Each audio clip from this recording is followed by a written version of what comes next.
So the Iron Lung movie came out by the YouTuber Markiplier, and it seems like a lot of his fans are discovering a thing called movie criticism for the first time. I've played the game, I liked it, it was a really neat piece of art, but when I heard it was going to be made into a movie, I was a little bit concerned because, for those who don't know, the game is about you being stuck in a tiny submarine for basically 2 hours, and a movie being made on that concept was going to be exceptionally hard to achieve. However, this movie had one big thing going for it in that it was being made by one of the biggest YouTubers on the planet. For the record, I like Markiplier. I don't watch his content because I'm very much not the target audience, but he seems like nothing but a lovely man. And the fact that he had this game that he really liked that he wanted to try to turn into a movie because he was just so enthralled by it, I think is really cool. And the fact that he actually managed to do it is even cooler.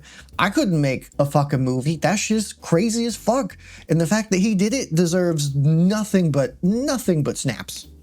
However, that also doesn't absolve the movie from any form of criticism. Critics keep calling the Iron Lung movie boring. WTF, IGN. Just saw it. Fuck the critics. This is an example of what I like to call breaking containment, in which a piece of media gets created that becomes exposed to a larger amount of people than it normally would be, and the people who normally operate within that bubble have to experience and see criticism from people in a different sphere than they are. And a lot of the times, that doesn't go very well. You guys remember when the Super Mario movie came out and a bunch of gamers got mad that critics didn't like it? Yeah, I remember. I saw the movie.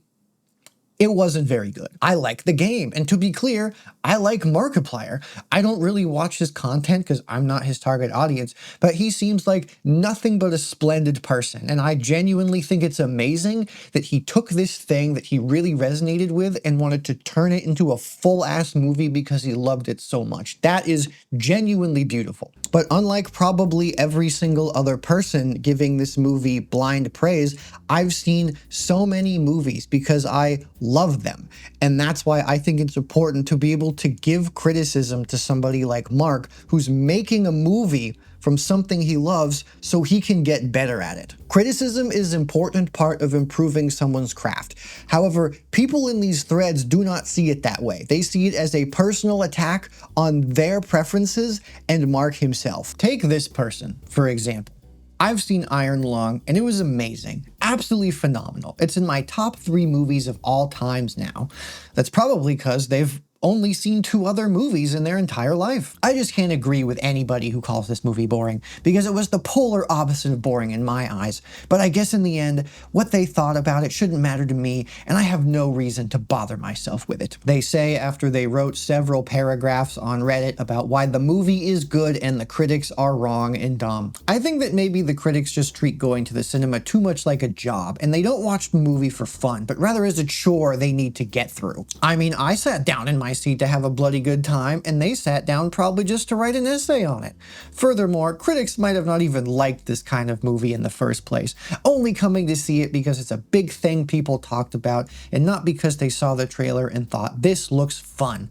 No wonder somebody leaves a low score when they force themselves to watch something they didn't actually ever want to watch in the first place. You see this weird conspiratorial viewpoint around critics all the time just because people can't handle viewing an opinion that's different than theirs. This is very much the attitude of somebody who doesn't engage in art criticism as a form of learning and exposure to ideas, but as a purely tribalistic endeavor where somebody is right and somebody is wrong. To get on my high horse for a little bit, like, the kind of people writing these don't really engage in media. In this case, they don't really engage in film, because the fact that they believe that somebody who spends their life watching movies because they love them, not because they are paid to do it, is somehow like a shill.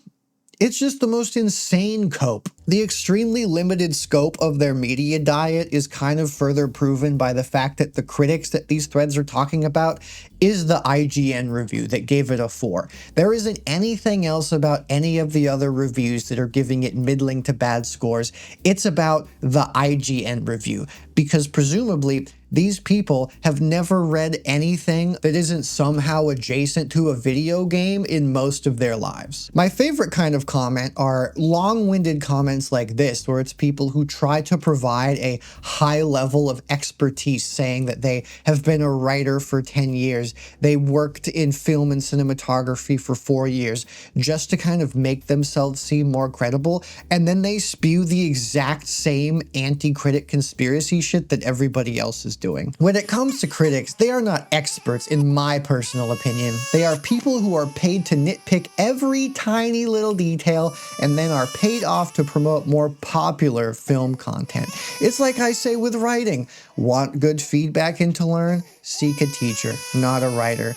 Generally, if the critics hated it, it's a good movie. I find this kind of hipster mentality to be incredibly hilarious, because anybody who spends any time looking at film reviews knows that most often the audience is fucking dumb as shit. Someplace Quiet is a true slow burn thriller that audiences gave 27%.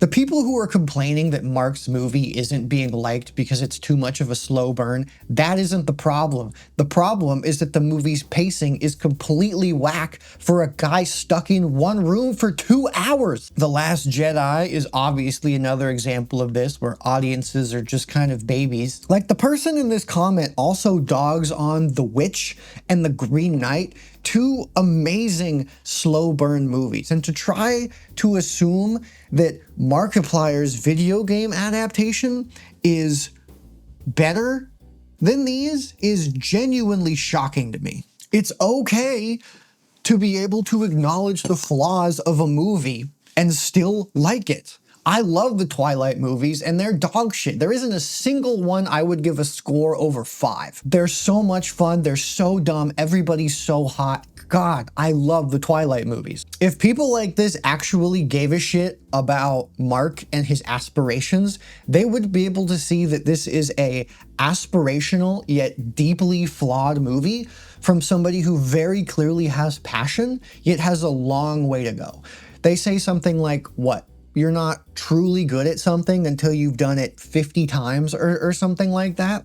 I mean, I don't know if I've made 50 videos in my entire life, and the amount of time that I have put into doing this and the amount that I have improved and the amount that I still have to go is staggering. But it's the process of being able to figure that out that makes it beautiful, and being able to get criticism to help you along that process instead of being mindlessly jerked off by people who just want to say, "You're doing so good, sweetie," is the exact opposite of helpful. Personally, I would have loved to see Mark team up with like the Philippa brothers, also YouTubers who started to make movies. They made Talk to Me, they made Bring Her Back, which was amazing. Like, it's clear that those guys have incredible fucking passion and talent, and they've put a lot of time into it, and I think Mark working with them on this would have made something significantly stronger. If people just want to go to the theater and see their favorite YouTuber make a thing and have fun enjoying the fact they made a thing that is all part of this shared community that they can be involved in to celebrate, that's fire. That's awesome. That's beautiful. That's community building. I love it. But that doesn't save it from criticism from the outside sphere for people who are coming in to see a movie. They're not coming in to see a YouTuber movie. They're not coming in to see a video game movie. They're coming in to see a movie. That's it. Mark deserves his flowers for this accomplishment. It's fire. He also deserves criticism for the quality of the movie that he made, which is extremely hit or miss. I would probably give it, honestly, also around a 4 or a 5. I think that's reasonable. And one thing that a lot of these people probably don't know is the more media you consume, the wider your scores become. Like, things that used to be a 6, a 7 for me are now down to a 4 and a 5. Not because I like those movies or those pieces of art any less. It's because the peak with which I can see and I have experienced has expanded. The amount that I am able to appreciate and love and get out of some genuinely incredible pieces of work has gone up. It doesn't change how much I liked those other things before. My horizons have broadened, and that is beautiful, and it's only made me appreciate everything even more. So the next time you experience a thing that you really like, think about it for 2 seconds. Do you like this because you like it and it's associated with a thing that you like? Or do you like it because it's legitimately well-made piece of art? It's fine for either of those to exist. But you can't be a whiny little baby just because somebody doesn't like your YouTuber video game movie, okay? Grow up. Oh, and watch some real slow burn movies, like Burning, or The Cure, or Poetry, or The Green Knight and the Witch, obviously. Expand your horizons a little bit. And Mark, great job making a sick-ass movie. Keep at it. It's only up from here. Bro fist. Wait, is that PewDiePie? Oh, yeah. He said the N-word. That's not really good. Okay, goodbye.